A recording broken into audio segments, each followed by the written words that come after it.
Hey guys, it's Vince with CG Vinyl Studio, and today we are doing a larger print.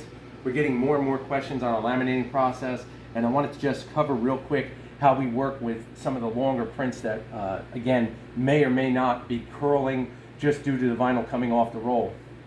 You can see what we've got here. Got a straight edge with some masking tape on it so we don't mark anything. Again, masking tape on the edge, and we do that systematically so that, again, we make sure that everything is nice and parallel when we go to actually tape this down. Now again, the sheet is not totally locked down, which is fine. It's got a little play in it, and that'll actually smooth out as we go through the laminator.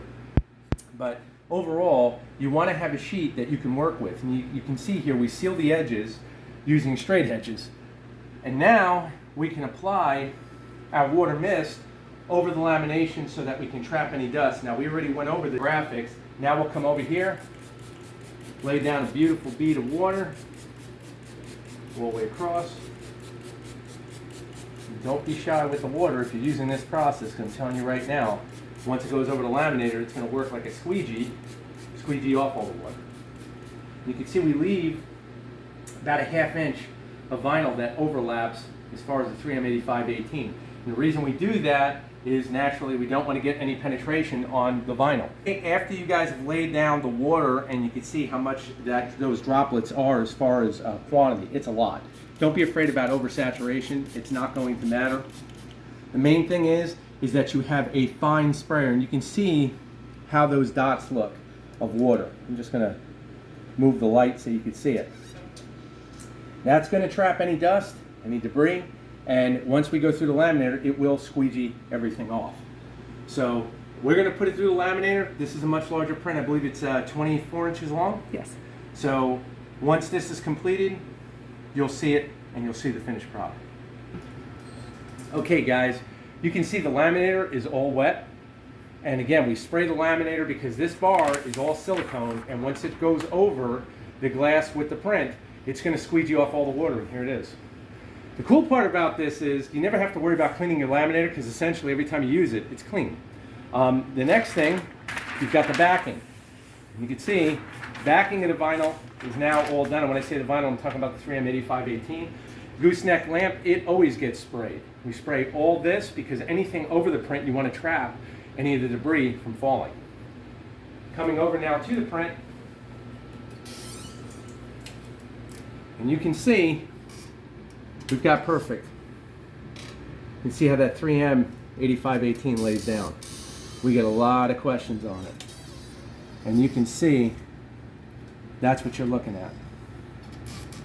Now this one sheet, and again, this is my niche. I'm doing more RC plane type stuff, but what you're seeing here, how much we have on here about? Probably about $60. $60 on one sheet. And again, once you get down this process, the lamination process is the finishing process.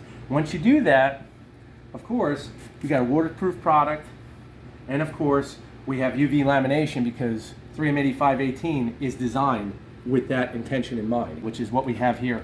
And you can see just how thin this is at 0.02 of an inch. There's the water, and you can see exactly what I mean. Water comes off the edge. We don't care about this, it's going to be cut off, and we have no water penetration underneath. You can see our registration marks all look perfect. The main thing is that these marks are never disturbed because we want to make sure that the cuts from the Suma will be perfect, and we're good. And you come on that side, check it out. There you go. You can see the clarity of the light. There you go. No bubbles, no troubles. So guys, keep the questions coming. Again, you're seeing this done live other than the lamination process because we can't hold everything and do it at the same time. But you can see exactly what you're left with. And then it's just a matter of you designing whatever you want in terms of whatever application you want. We do, of course, have our aqua vinyl. If you're doing more outdoor type stuff, if you're doing more indoor stuff, you could use a multitude of substrates. Get with us about your application, and of course, Joanna or I will get back with you about what to use. But the finished products speak for themselves. So I want to thank everybody for the support. Please keep the questions coming. Please like and subscribe. Take care.